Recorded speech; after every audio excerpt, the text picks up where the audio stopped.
राम राम जी।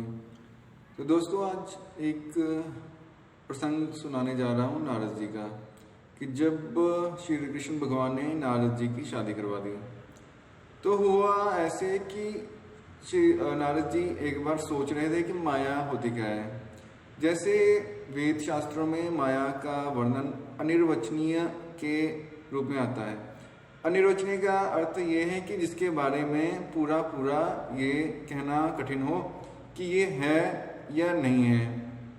जैसे अंधेरा हो तो रस्सी में सांप की कल्पना होती है, तो ये जो सांप की कल्पना है ये अब है तो रस्सी, तो इससे हम प्रभावित भी हो गए, डर भी गए, लेकिन पास गए तो ये रस्सी थी, सांप नहीं था। और एक मृग तृष्णा, जैसे चमकती हुई रेत पानी तो दिखाई देती है, लेकिन मृग उसके पास जाता है तो वो हाथ नहीं आता है। तो ये दिखाई भी देती है, प्रभावित भी करती है, लेकिन हाथ में नहीं आती। तो माया के बारे में स्पष्ट कहना उचित नहीं है कि ये है या नहीं है। जैसे संसार है, दिखाई भी देता है, लेकिन पकड़ में तो नहीं आता, स्थिर नहीं रहता।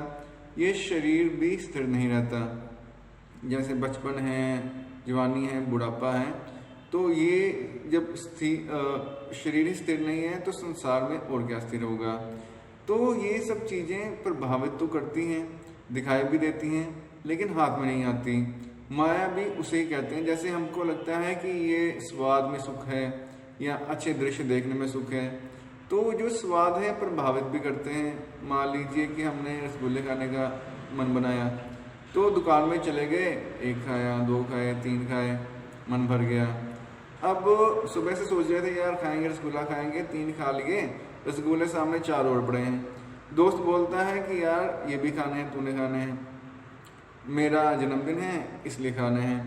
तो अब चौथा खा लिया, पांचवा बड़ी मुश्किल से खाया, छठा नहीं खाया गया। तो दोस्त ने कहा कि यार खा, मेरे लिए खा, तू तो बोल रहा था कि मैंने खाने हैं। तो वो बोल रहा है ठीक है, मेरे मन में इच्छा थी लेकिन अब वो खत्म हो गई है। तो अगर तो रसगुल्ले में सुख होता, खाने में, स्वाद में, तो स्वाद तो तब क्यों नहीं आ रहा, क्योंकि अब पेट भर चुका है। जैसे रुपये का में दोस्ती, भूखे स्वादे घन, गुरबानी का शब्द है कि कामी पुरुष की रूप के साथ मित्रता होती है, रूप चाहता है, और भूख की स्वाद के साथ होती है। तो सीधी सी बात है कि स्वाद में सुख नहीं है, तब तक की सुख है जब तक भूख लगी हुई है। तो ये जो रसगुल्ले के स्वाद ने प्रभावित भी किया था, उसको ग्रहण भी किया, लेकिन कोई पूर्ण संतुष्टि तो हुई नहीं। ऐसे नारद जी ने सोचा कि ये माया है क्या। तो नारद जी गए कृष्ण जी के पास। कृष्ण जी ने कहा कि चलो नारद, सैर करके आते हैं, फिर बताऊंगा कि माया वास्तव में है या नहीं है।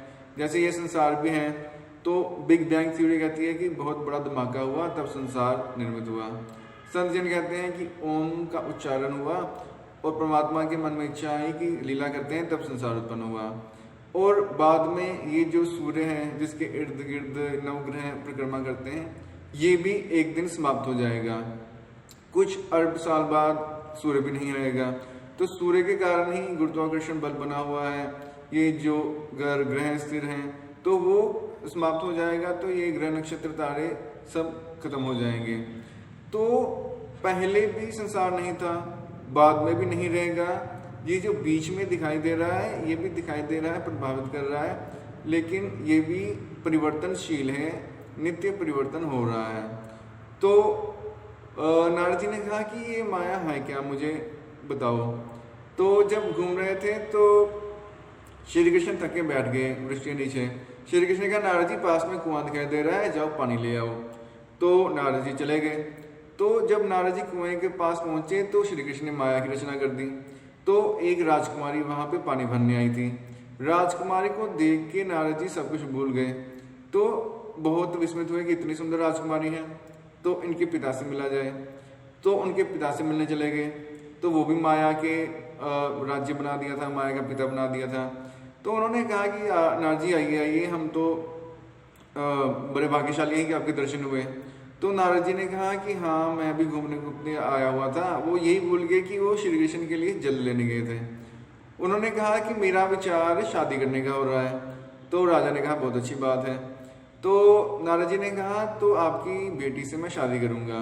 राजा ने कहा जी मेरी तो एक ही बेटी है, तो मैं ये चाहता हूँ कि मेरा जो जमाई है वो मेरे बाद राजा बने, तो अगर तो आप राजा बनना चाहते हैं तब तो आपके साथ मैं शादी करा दूंगा। तो नारद जी ने सोचा कि मैं अब इसके प्रेम में पड़ गया हूँ तो मैं राजा बन जाता हूँ, उसमें क्या बुराई है। तो नारद जी ने राजा बनना स्वीकार कर लिया। अब एक तो थे संत नारद जी, दूसरे राजा बन गए। उसके बाद राजे का देहांत हो गया तो राजे करने लगे, उनके पुत्र भी हुए। तो एक दिन एक राजा ने आक्रमण कर दिया नारद जी के राज्य में, तो युद्ध हुआ। अब नारद जी योद्धा तो नहीं थे, वो तो संत थे, तो वो युद्ध में हार गए और उनको भागना पड़ा अपना देश छोड़ के। जब देश छोड़ के भागने लगे तो भूख से व्याकुल हुए बच्चे। उन्होंने कहा कि पिताजी हमें भोजन चाहिए। नारद जी ने कहा कि नदी पार करके गांव है, वहां से भिक्षा मांग के खा लेंगे। जब नदी पार करने लगे तब नदी में जो नाव थी वो पलट गई, तो उनकी बीवी बच्चे सब डूब गए। तो नारद जी तैरते तैरते किनारे पे पहुंच गए। किनारे पे पहुंच के वो गाली देने लगे कि परमात्मा तेरा ये सब दोष है, तुमने मेरे बच्चे छीन लिए, तुमने मेरा घर बाट छीन लिया, तू बड़ा निर्दयी है। तो श्री कृष्ण जी अचानक आ गए। नारद जी ने कहा कि तुम बड़े निर्दयी हो, तुमने मेरे बच्चों को मार दिया, मेरी बीवी को मार दिया, ये कर दिया वो कर दिया। श्री कृष्ण जी कहते हैं वो तो बातें बाद में करेंगे नारद, पहले ये बता कि वो जल का प्याला कहाँ है जो मैंने दिया था पानी लाने के लिए।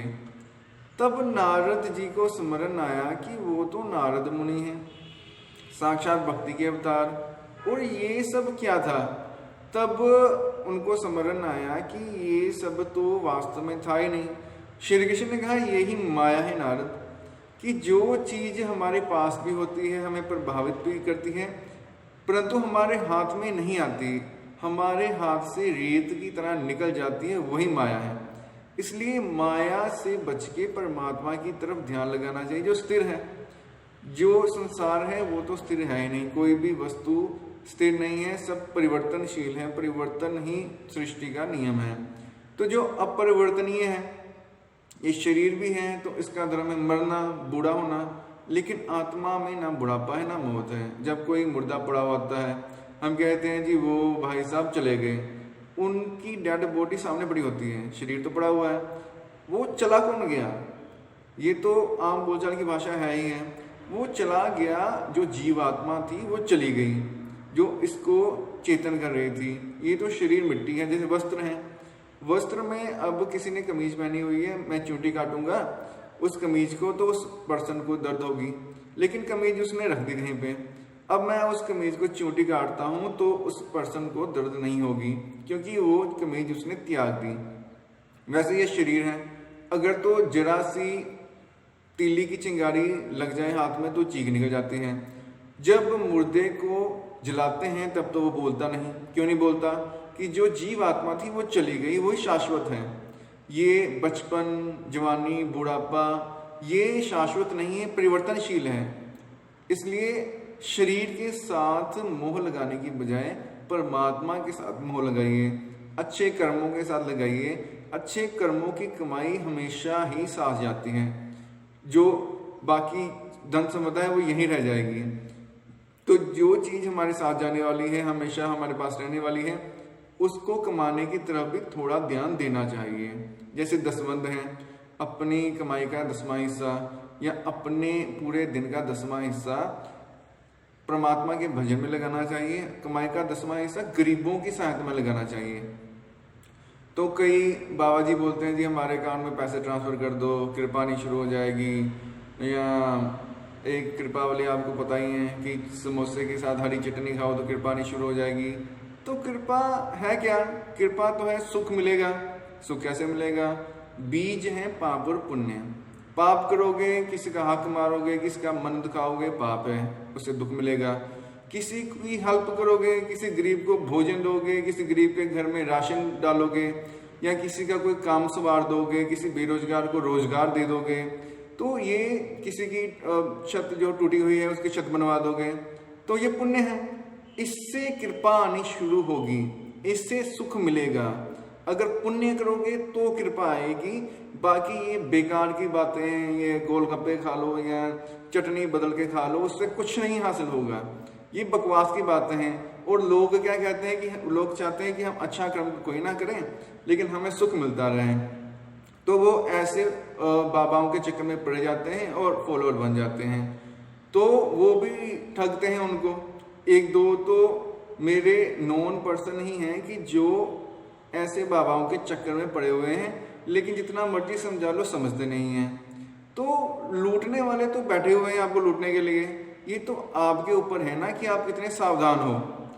अगर आप सावधान हो तो बच जाओगे, अगर सावधान नहीं हो तो 36 लोग हैं धोखा देने के लिए। अब कोई किसी को धोखा देता है तो उसमें उस पर्सन की तो गलती है ही है जिसने धोखा दिया, लेकिन जिसने धोखा खाया वो विश्वास करता क्यों है, सावधान क्यों नहीं रहा। तो एक बार मुनसब की कचहरी में एक केस चला गया, तो जो तो मौलवी साहब थे, उन्होंने कहा कि यार इस बंदे ने तेरे पे इतना विश्वास किया, तूने विश्वासघात क्यों किया। वो पर्सन बोला कि मैंने तो खुद से भी ज़्यादा इस पर विश्वास किया था, इसने मेरा विश्वास तोड़ दिया, विश्वासघात कर दिया, धोखा दे दिया। तो वो जो बंदा था जिसने विश्वासघात किया था, उसका हक मारा था, बोला कि मुनसब आपको तो न्याय करना आता ही नहीं है, आप खुद ही बताओ कि अगर मैं इसको अपने भरोसे में ना लेता तो इसका हक कैसे मार सकता था, इसको धोखा कैसे दे सकता था। तो इसका विश्वास जीतना तो मेरी एक योजना थी, स्ट्रैटेजी थी। हक मारने के लिए विश्वास जीतना जरूरी था। तो हम किसी पे अंधविश्वास करते ही क्यों हैं। देखिए, विश्वास करना चाहिए, अंधविश्वास नहीं करना चाहिए। जैसे कोई दोस्त था, उसने हाथ पकड़ा आपका, ले गया रोड के बीचों बीच, तो उसने आपकी आंखों में पट्टी बांध दी। आपने कहा पट्टी क्यों बांध रहा है। उसने कहा जी तू मेरा दोस्त है, मुझे विश्वास नहीं है तुझे। बोला हाँ विश्वास है, चल आज तेरी आंखों में पट्टी बांध के मैं रोड क्रॉस कराऊंगा। बोला ठीक है। आंखों में पट्टी बांध ली, रोड के बीच में चला गया और उसका हाथ छोड़ दिया, आप पार्ले किनारे चला गया। तो वो तो उसी के सहारे था। तो सामने से एक ट्रक आया और एक्सीडेंट हो गया, वो बंदा मारा गया। अब तो इंटेंशन उस बंदे की गलत थी जिसने हाथ छोड़ा। एक दूसरी सिचुएशन ले लीजिए, फिर से आंखों पे पट्टी बांधी, मैं तेरा दोस्त हूँ, ले गया, लेकिन उसको कोई अपना पुराना दोस्त मिल गया, तो उसने उसके साथ बातें करनी शुरू कर दी और आप अपने ध्यान से चल रहे थे, आपका हाथ छोड़ दिया उसने और खुद किनारे हो गया।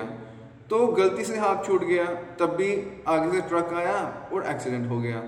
देखिए, सिचुएशन दो होती हैं, या तो जिस पे आपने विश्वास किया है वो जानबूझ के आपका विश्वास तोड़ता है, या फिर अनजाने में उससे विश्वासघात हो गया या आपका बहुत बड़ा नुकसान हो गया। लेकिन दोनों सिचुएशन में गलती आपकी भी है। आपने विश्वास किया है क्यों, विश्वास कर लिया, अंधविश्वास क्यों किया। देखिए, भगवान ने आपको बुद्धि दी है, उसका इस्तेमाल कीजिए। दूसरे के दिमाग को आप खुद से उत्तम क्यों समझते हैं, दूसरे की बुद्धि को, दूसरे की राय को आप अपनी राय से बेहतर क्यों समझते हैं। जो भी सिचुएशन आती है, जो भी आपको सही लगता है वो फैसला लीजिए। किसी पे भी अंधविश्वास नहीं करना चाहिए। हमेशा अपनी बुद्धि पे, अपने बड़ों के साथ, माता पिता के साथ सलाह मशवरा करके फिर ही कुछ फैसले करने चाहिए जो भी जीवन में है। फिर ही एक ज़रूरी जो निर्णय है तभी लेने चाहिए। विश्वासघात करने के लिए तो, ठगी मारने के लिए तो दुनिया तैयार बैठी है। आपको खुद ही अपना बचाव करना पड़ेगा। कोई दूसरा आपका बचाव नहीं करेगा, मार जरूर डालेगा, आपसे कुछ छीन जरूर लेगा। इसलिए सावधान हो जाइए। सावधान होंगे तभी दुख कम होंगे, दुखों से बचे रहेंगे। असावधान होंगे तो गिरते रहेंगे, पड़ते रहेंगे। जैसे कबीर जी कहते हैं, मन जाने सब बात, जानत भी अवगुण करे, फिर कैसी कुसलात, हाथ दीप कुएं गिरे। कि मन सब कुछ जानता है, सही क्या है गलत क्या है। मन जाने सब बात, जानत भी अवगुण करे, फिर भी अवगुण करता है। अब पता है कि अगर फास्ट फूड खाएंगे तो कोलेस्ट्रॉल प्रॉब्लम हो जाएगी, मांस मच्छी खाएंगे दिल के लिए बुरा है, वो खाते हैं, बाद में हृदय रोगी हो गए। ज़्यादा शुगर खाई तो शुगर का रोग हो गया। तो ये सब जो चीज़ें हैं हम जानते हैं फिर भी करते हैं। फिर कैसी कुशलात, फिर कुशल कैसी? जब जानबूझ के गलत कर्म कर रहे हो तो फल भोगने के लिए तैयार रहो। जानत भी अवगुण करे फिर कैसी कुशलात, हाथ दीप कुएं गिरे।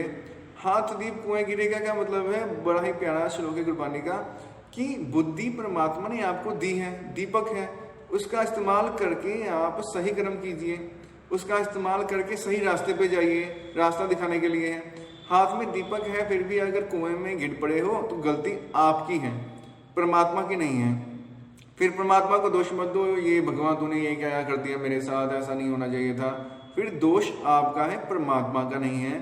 अपनी गलतियों को मानना सीखिए और अपनी गलतियों से शिक्षा लेके आगे उन गलतियों को ना दोहराइए, फिर ही आपका जीवन सुखमय होगा। धन्यवाद।